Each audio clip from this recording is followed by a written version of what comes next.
Welcome back to our channel, Retired and Loving It. I'm Keith. And I'm Terry. Thanks for joining us today for another coffee talk. Grab your cup of coffee and let's talk. Today is going to be quite a bit different than our normal coffee talk. We just got back from Memphis, Tennessee, where we had an incredible experience. Unbelievable. That we want to tell you about, and we thought, how can we do this? We don't want it to be a regular video. Let's just do it in a coffee talk. It's amazing. So let's get into it. We went to Memphis before the murders, however. When we came back, we found out about all the murders. You may not have gone if we had known about all the murders and everything. But we were told to stay on property and be safe, and we tried to be. So anyway, we went on a VIP tour of Graceland. And what we want to tell you about today is our experience with our tour guide. Yes. He called himself John.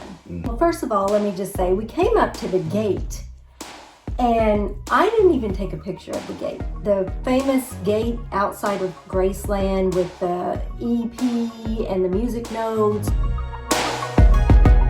It was beautiful prior to all the graffiti. I just couldn't believe all the graffiti on this was incredible. And then they had a information sign outside the gate, which was also covered with graffiti.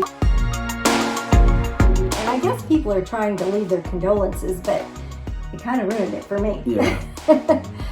So we went on this tour, and our guide was telling us some really personal things all throughout the tour. So if you want to start and kind of tell them some of the things. Well, one of the first things once we got into the house, John, our guide, was showing us through the rooms, and of course there was guitars up there and everything, and he said, now how many of you have ever listened to it? And I forgot the name of the song, but he said, if you listen to this song, if you have the 45 record, if you listen to the very end, you'll hear a big clang at the very end. And he said what that is that Elvis would always like to move around as if he was in a concert when they were recording a song. And at the very end of the song, as he did in his concerts, he would move around and his guitar hit the mic that in the studio, and there was a big clang. And he said they just left it in. They just left it in. And I was thinking, how in the world would you know something like that? But this was just the very beginning. And then as we walked into about the very first room in the kitchen area, there's a red phone. And he said, does anybody know what this red phone is? And there's a few people that asked this or that, or tried to answer it. But he said this red phone was Elvis's personal phone. And only Elvis would use that phone. And he said, if you heard that phone ring, you better answer it, because that was Elvis on the other end. And he said things that was so just intimate and so personal. And again, we're thinking, wow. At first we're thinking, oh, that's great. But then we was thinking, how did he know all this? And then we were in another building, and he was he would say, do you want to hear a story about this? And we were like, well, yeah, that's why we're here. And so there was a piano in there, and the story of Elvis bought 3 pianos in his lifetime, and he told us each one and when it came and went from Graceland, and that this one was moved out to this building because they found the original white piano that was in Graceland, and just, details of when it was purchased and how it was purchased. And the first piano was used, and the owner of the store said, I don't want to pull anything over on Elvis. He came and picked this out, but I want you to know it's a used piano. So they waited until Elvis was on tour, and then they switched out with a new piano because they had to order the new one. Just stuff like that. And Elvis never knew that. And Elvis never knew. And then they had a shooting range on property that shot right into the smokehouse, because it used to be a cattle farm, Graceland did. And so they would slaughter the cattle and put them in the smokehouse, years and years ago. And so they had this big target set up in the smokehouse. And he said, can you imagine Elvis laying out there in the yard shooting at this target? And then he talked about even in the balcony. He would lay in the balcony up by his room and shoot. They have a huge target area. He would shoot from his balcony, and they even had gun shells in a jar you could see, and then around the building you could see for some holes, some bullet holes. And then he took us to Lisa Marie's swing set. Now, if you look on the far corner over there, you'll see a little tiny hole. Elvis missed a lot. And there was a hole. There was a hole in Lisa Marie's swing set where Elvis had missed, and a bullet went right through her swing set. How awesome is that? The slide. That's crazy. And he talked about a time that they all got out in the backyard with Roman candles and threw them at each other. Can you even imagine? And he said that Elvis, they made him wear a helmet with a shield on the front because they wanted to protect his face. Because he said, when those things hit you, they burn a hole in your clothes. I mean, just stuff like that. He said, that Elvis could really only go out in the property at night. So, they did these things late at night. Elvis and the family would go out and do things after midnight most of the time. And these Roman candles were like just a fun fight shooting each other. Yeah, I mean, it was crazy. And he said, they hit Elvis a lot because he had holes in his shirt, because when the Roman candles hit you, they burn a hole. But he had to wear a helmet to protect his face. So we were just, in the middle of this tour, and he was telling us all this stuff. And so our wheels in our head were turning like, so detailed. How in the world? So at one point, we were in another building where we got to hold Elvis's concert. Yes. That was pretty amazing. But we were waiting for our van to come and pick us up. And we had to wait for like 30 minutes. Yes. So he kept saying, you want to hear this story? You want to hear that story? And he kept telling us more things. Yeah. Because the van was late, and you could tell he was getting a little agitated because, he was on a 3-hour tour, because he was wanting to move on, but he kept telling us stories. And so he said, does anybody have any questions? Well, I'm sitting there thinking, how in the world does he know all this? Yes. So I just said, how in the world do you know all of this stuff? I said, did you study Elvis's life? And he stood there and he kind of thought for a minute, and he said, I'll tell you in private. Wow. So then our wheels were really turning. Yes. So we completed the tour. We got off the van and completed the tour. Then he pulled us aside. Yeah, we had kind of forgotten about the question. We were walking away kind of like, and he said, ma'am.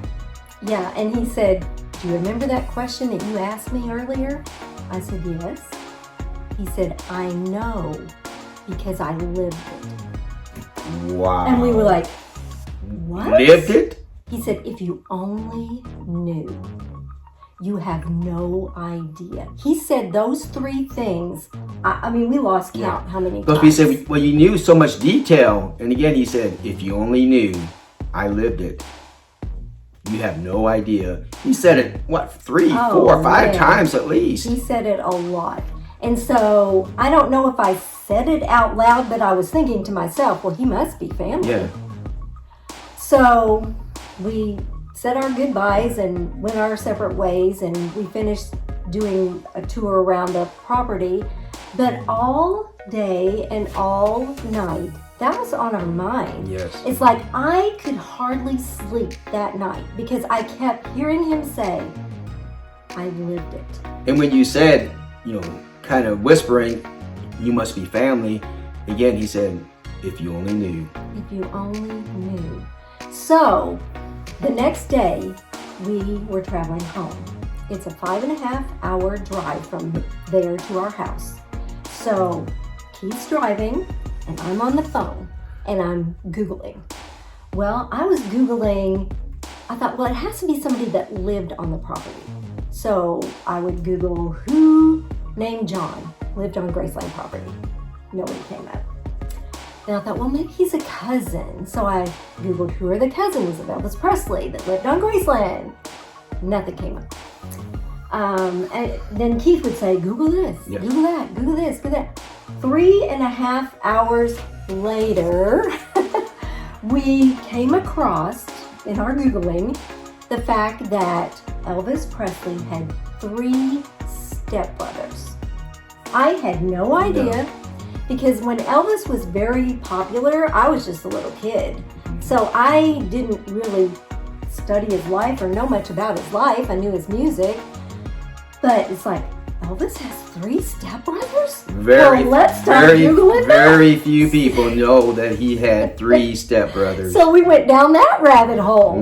And the first one I Googled is like, okay, this guy looks nothing like our tour guide. So that can't be him. No. And then the next guy, the one Rick that I Googled, it's like he sounded like him and he even looked like him. And so I thought, ooh, that must be him. And the more I looked and the more I Googled, we found out he had passed away. So it couldn't be him. Well, can't be him. There's only one brother left. And it was David Stanley. David Stanley. And so I looked him up. Oh my gosh. Oh my gosh. It's like, this is him. This is him. His name's not John. His name is David Stanley, and he's the stepbrother of Elvis Presley. And he was the one giving our tour. Guide. Wow. It's like, I can't even believe it. But I guess he wanted to keep his anonymity so that people wouldn't, bug him or whatever. But oh my gosh, who gets a personal tour of Graceland from somebody who lived there? He moved in there. Elvis's dad, Vernon, remarried because his mother had passed away a few years earlier. So in 1960, Vernon Presley, Elvis's dad, remarried. He married Dee Stanley, and she had 3 boys. And David was the youngest, and when they moved into Graceland, he was only 4 years old. And so Elvis was 25 at the time. So he said Elvis was almost like a father figure or a big brother. He said all he knew, he didn't know anything, he said, about hound dog or anything about Elvis music.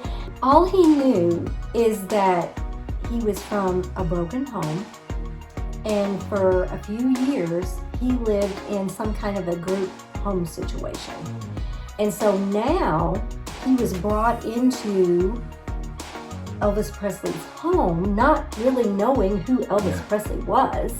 And so he grew up there for 17 years. He grew up. They didn't actually live in the home, but they lived on the property in a home right there on the back of the property. They had several homes and houses, kind of like a guest all room. around that family lived on, and it was right, on the property. And another thing that David even told us is there's a back entrance to Graceland, and he would tell us how Elvis would sneak out, because if you go out the front gate, there's going to be fans out there.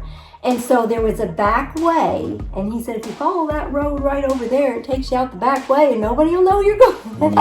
So, there was just so many things that he knew that the average tour guide would not know. No wonder why he said, if you only knew, or you have no idea. Now we understood when he said, I lived it. Yeah. It was amazing. Just so amazing. So after 3 hours after our tour, he was taking another tour. Well, we ran into him when we were going through the car museum. Yes. And we thanked him again for the tour, and it was so great, and said you were just the best, and if you only knew. Yeah, he kept saying it again. If you have only no knew. idea. And I think he was real antsy to tell us, but he didn't. Yeah. So, I think Keith and I missed our calling. I think we should be private investigators. Because we took a guy named John, who was a tour guide. Yes. And we tracked it down till we found out who it really was. And he really lived it. And like he said, really I lived it. Lived it. And he served as, I think he was age 16 or 17. Elvis asked him to come on tour with him to be his personal bodyguard. And so he traveled with Elvis. He knew Elvis personally. Yes. He was there during the last days. In fact, he was there, and he wasn't the first one to find Elvis on the bathroom floor, but he came in and saw him. He was one of the very first. He was coming. It was just, it's like, we just still can't believe it. It's like, is this a dream? Dude, I can't believe that we actually met Elvis Presley's stepbrother, and he was the one that gave us a personal tour of Graceland. And how amazing. Was so sweet. We tried to give him a tip. See, we still didn't know who he was when we met him the second time when he was giving the other tour. We tried to give him some money, to give him a tip, because he was really a great tour guide. He gave us so many details, which you'll see in the upcoming videos, but he gave us so much intimate, detailed things about Elvis Presley. And it's like, now I know why. Because he lived it. Yes. They had a room that had a pool table in it in the basement. And he said, okay, now Lisa Marie used to throw the pool balls around in here. And he said, if you turn your head and you look up under this beautiful Tiffany lamp, there was a chip out of the corner. Now, who in the world would know that? Yes. You had to really get your head down there and look. And he said that's where she threw one of those billiard balls and it cracked the lamp. Yeah. And then even the Jungle Room, I'm sure you've heard of the Jungle Room. He told us the history of the furniture for the Jungle Room.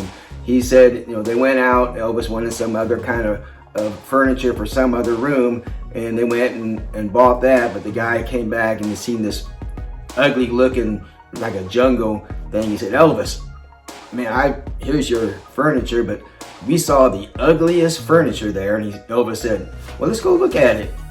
So they went. Elvis loved it. And that's how. I think it was Vernon. I think he said it was Vernon went to look at this store. And he said, Elvis, they had the ugliest furniture you ever saw in your life. So Elvis wanted to go look. And Elvis brought it home. And it's the Jungle Room and furniture. That's the furniture for the Jungle Room. And he would tell us how Lisa Marie would always climb. There's a big chair. There's a picture of this big chair that Lisa Marie would always, she loved that chair, and she would climb up and hold her teddy bear, and you'll see the teddy bear. That's Lisa Marie's teddy bear. And again, so detailed information. Wow. And another thing, Elvis had a racquetball building built, and we got to tour that. And as we were standing there, there is a piano downstairs, and he went into great detail about how Elvis that evening had went to the dentist, because he can't go during normal people hours because he gets mobbed. So he went to the dentist about 11:30. They ended up playing racquetball about 2:30 or 3 in the morning. And he told the exact songs that Elvis sat there and played. It was 4 songs, I think 2 gospel and 2 other songs. And as he was telling us these things, like, he was getting choked up. You could tell it was very emotional for him. And then we walked down the stairs and we got to look into the racquetball room where Elvis played the evening before he passed away. And they had his racquetball racket in a case that we got to walk by. And it was all very emotional for him. And as we were walking through the house, especially down when we went down into the basement, there's like a man cave down there. There was only 3 networks at the time when Elvis was alive or popular. And so he had 3 TVs on the wall down there that he liked to watch football. Watch all 3 networks at the same time. But he said that Elvis had his music piped throughout the house. And if he was trying to learn a song, didn't matter where you were in the house, if Elvis listened to it 100 times, you listened to it 100 times because it went all throughout the house. So we thought that was interesting as well. I mean, can you guys believe that? Our tour guide was Elvis Presley's stepbrother. Yes. Who in the world knew? It's just, we just had to say, we got to tell him about this. It's unbelievable. It's crazy. And we wanted to tell you guys what was still fresh in our minds. And our Elvis videos will be coming up. But the thing that we have to realize is, it's like with most places, we weren't allowed to videotape inside Graceland or inside the plane or inside the museums. But we took a lot of pictures, and we'll let those come up.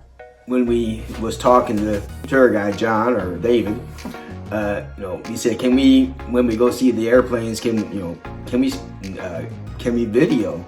And what did he say? He said, He took his microphone. He took his microphone off and turned his little thing off, and he goes, "There won't be anybody around to stop you." So we did videotape outside of the airplane. Yes. We respected and did not videotape inside the airplane, but outside doing our opening and our closing, we did it outside there. So it was just an amazing experience, and to this day, I can't even believe it. Can't even believe it.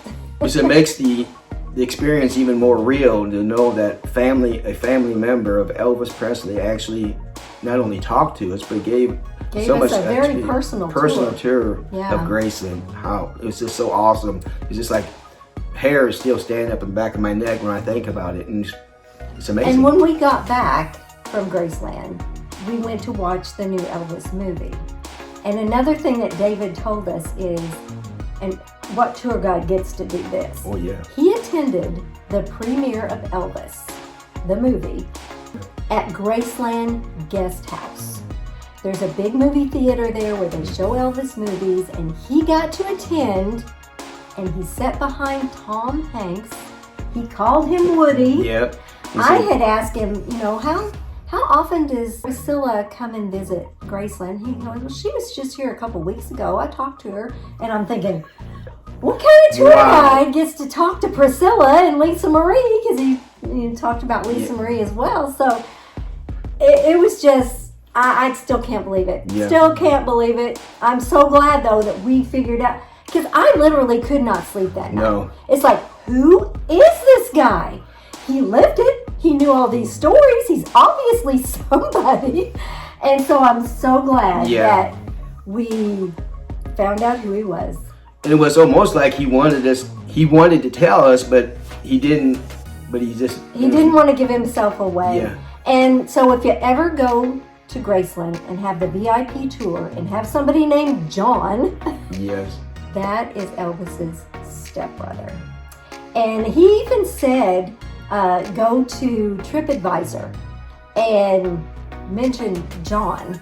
And so this is why I was looking for John. Somebody named John, which John isn't really his name at all. And we couldn't find him on TripAdvisor. No, couldn't find him. John. John from Graceland.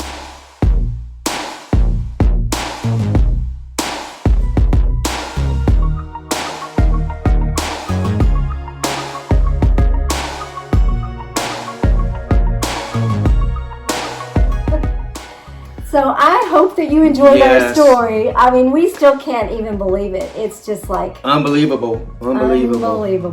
Guys, thank you so much for watching this video with us, and thank you for letting us share our Elvis Presley experience.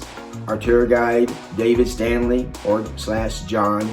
We had a blast there. And evidently, I mean, I've kind of read up a lot about him since we met him. He's written several books about Elvis. You can find him on YouTube. If you just Google David Stanley, Elvis's stepbrother. There's a lot of videos that come up. It's just amazing. Yeah. Can't believe it. Thanks for joining us today. If you got anything you'd like for us to talk about on our Coffee Talk, put it in the comments and tell us what you think of our experience. We'll see you next time on Retired and Loving It.